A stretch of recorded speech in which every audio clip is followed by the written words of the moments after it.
Today on Public Eye News, PFAS is detected in private wells in Wisconsin. But first, Northern Michigan University is set to hold its first Winter Research Day. Teddy Morey will have your weather forecast for today, and I will have your sports breakdown as well. I'm Spencer Schnartz. And I'm Emma Rotz. You're watching Public Eye News.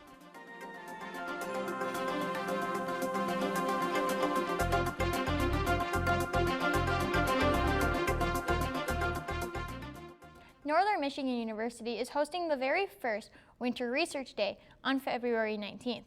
The event will take place in Jamridge 1100 and the adjacent atrium. There will be a variety of presentations, including poster presentations, a graduate student 3-minute thesis competition, and a faculty scholarship buzz session. The buzz session will have a variety of presentations from faculty members like Robbie Goodrich and Michelle Grace Williams. The event is in partnership with the Committee on Internationalization and is free for all to attend and is open to the public. Across the state of Michigan, nondescript cameras take pictures of vehicles that pass by. These cameras have helped law enforcement find missing people and catch criminals.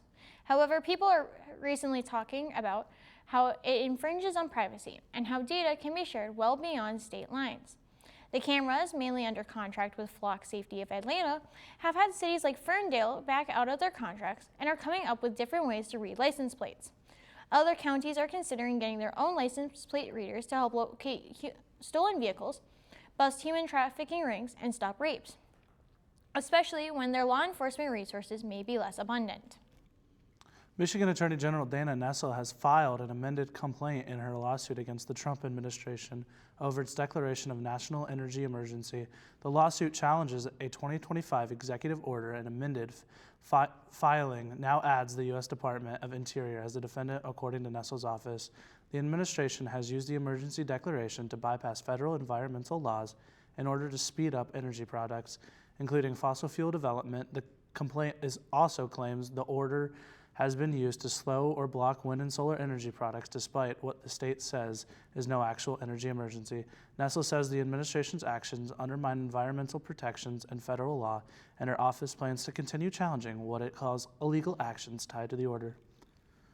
And staying with energy, but shifting from the courtroom to the community investment, Michigan's officials are rolling out a new initiative aimed to expand what's known as green lending across the state. The Department of Environment, Great Lakes, and Energy has opened applications for the Growing Green Lending Challenge. Part of MI's Healthy Climate Challenge, the program will award up to a total of $500,000 to help community leaders expand access to financing for clean energy products. According to the state, funding can still be used for lender training, technical assistance, and outreach designed to make green loans more accessible and affordable.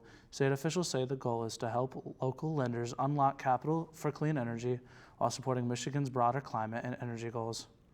We are still months away from the 2026 general election, but Republicans and Democrats are both pitching their priorities to voters. This evening, caucuses were held across Iowa. There is a lot at stake, with Iowa Republicans wanting to stay in power and Democrats wanting to gain ground. KCCI senior reporter Todd Magel is live at the State House with their messages. Usually, Iowa caucuses are best known for helping to pick a presidential candidate. This time around, they'll give Republican voters a chance to discuss candidates for governor. Congressman Randy Feenstra likely has the highest name recognition. His message? How we're going to make sure that we keep this state red, making sure that we don't get extreme liberals running this great state. So that's what's happening today, and I'm so excited. This is the grassroots. These are the people that door knock, that put out the signs and everything like that. So it's fun to be a part of it. Adam Steen is the former director of the Iowa Department of Administrative Services. They want a leader who will work on their behalf. And what I have done in my past is just that. I've been a bold conservative leader for this state. I've worked in the Reynolds administration.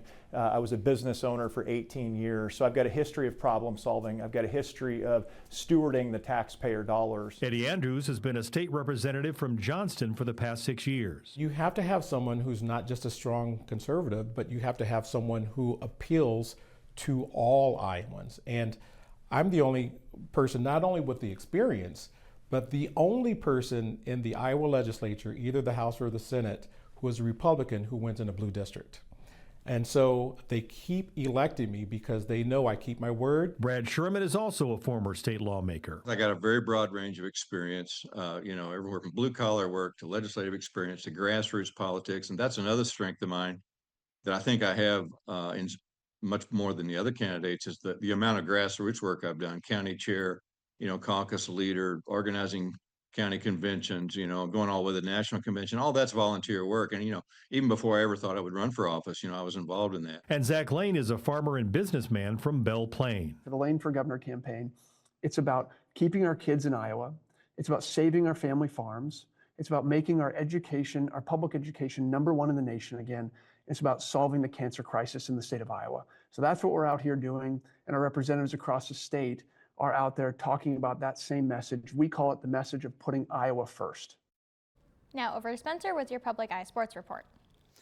Welcome back. I'm Spencer Schnartz here with your sports report. Big moves for Northern Michigan Wildcats football as head coach Matt Janus continues to build his staff ahead of the upcoming season.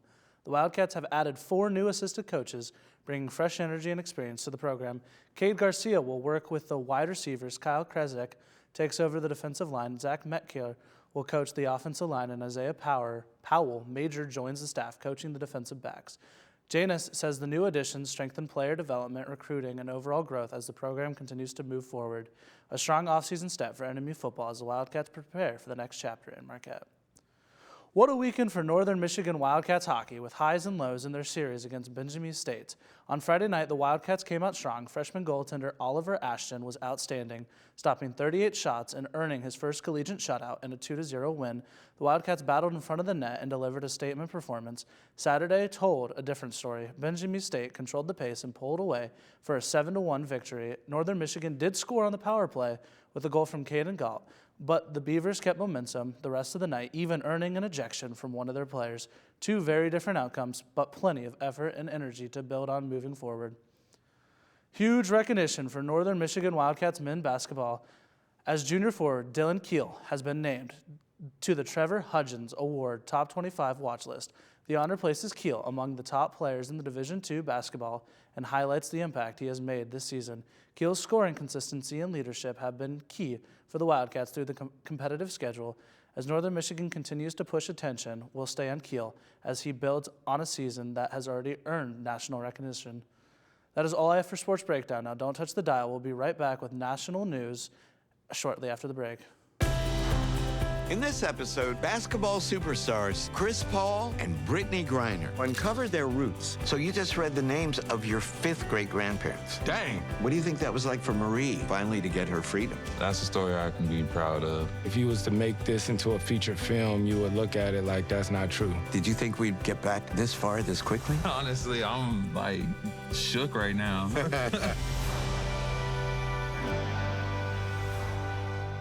Welcome back. It's time for your regional news report. Amir Ghalib, mayor of Hamtramck, was nominated by President Trump to be the American ambassador for Kuwait. However, Ghalib is staying in Michigan, and he said that it does not interest him anymore. With midterm elections in the back of minds, President Trump's candidates may not be getting support, especially with the Arab American community. When President Trump was running in 2024, he won due to the support of the Arab American community, including winning Dearborn, which is nearly 110,000 Arab American residents. Osama Simlani, editor of the Arab American News in Dearborn, said, quote, "He does not believe that Trump's success in 2024 will be repeated," end quote. PFAS has been found in water in Wisconsin. Scientists in the state had been checking well water for PFAS, or forever chemicals, and they found PFAS in the water. People were advised to stop drinking the water and eat fish and deer very sparingly, or not at all. Forever chemicals are known as forever chemicals because of their refusal to break down in the human body and can gather in the kidney, liver, and blood. There has been a link between forever chemicals and developmental delays in children. At least 20 states do not test for PFAS in private wells outside of areas of concern. Minneapolis police are stepping in after a community created their own method of public safety against ICE.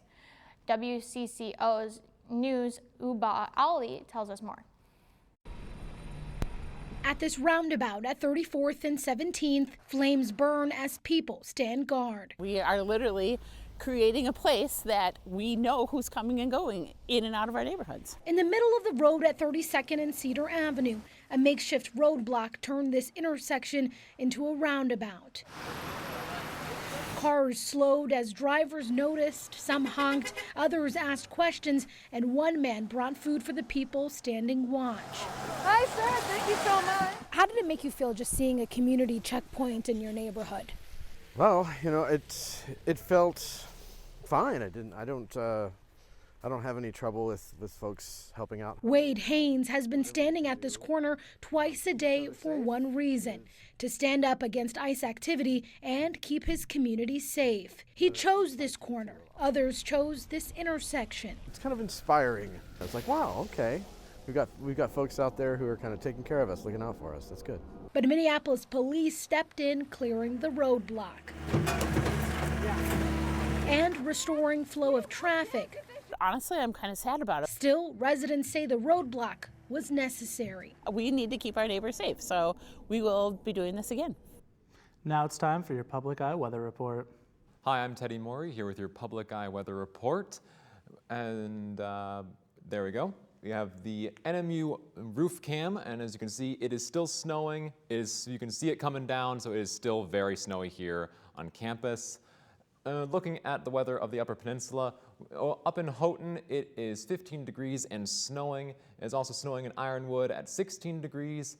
Iron Mountain is 14 degrees and cloudy. And down in Menominee, it's a little bit more sunny, but it's only 18 degrees. And it's also 18 degrees over in Escanaba, and it's also cloudy. It's also cloudy in Open Manistee at 22 degrees. It is sunny, though, in Sault Ste. Marie at 12 degrees, and back home in Marquette is 14 degrees and snowy. The winds in here in Marquette are also coming from the northwest at 15 miles per hour with a biometric pressure of 30.23 and rising. Tonight, it will be partly cloudy with a low of 4 degrees, with winds still coming from the northwest, but only at 5 miles per hour, and the moon phase will be a waning gibbous. And tomorrow, it will be mostly sunny here in Marquette, with a high of 23 degrees, a low of 9, and winds coming from the north at 5 miles per hour still. And looking at the rest of the week, it will be snowy on Thursday with a high of 30 degrees and a low of 23. But for Friday and Saturday, it's going to be a little bit more sunny with some clouds, with Friday having a high of 26 degrees and a low of 2, and Saturday having a high of 14 degrees and a low of 5. We'll be right back after the break. The relationship between African Americans and Jews in the United States, it's not a simple story. It's got a really long history. The Black and Jewish communities found themselves swimming against parallel currents. Blacks and Jews come together and create enormous change. It wasn't a perfect partnership, but stood as proof that people could bridge deep divides.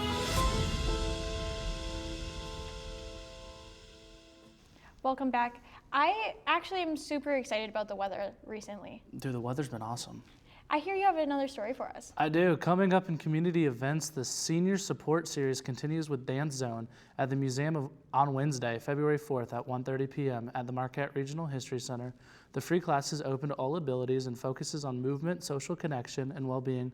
Door prizes and complimentary Dead River coffee will be available. For more information, contact the History Center.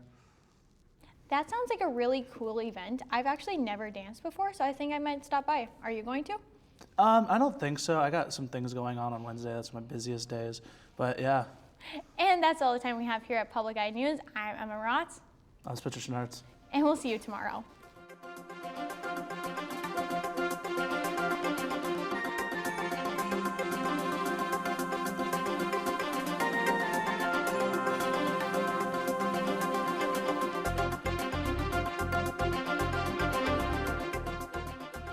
The preceding program was produced by WNMU-TV, Northern Michigan University Public Television, in studios located in Elizabeth and Edgar Hardin Hall.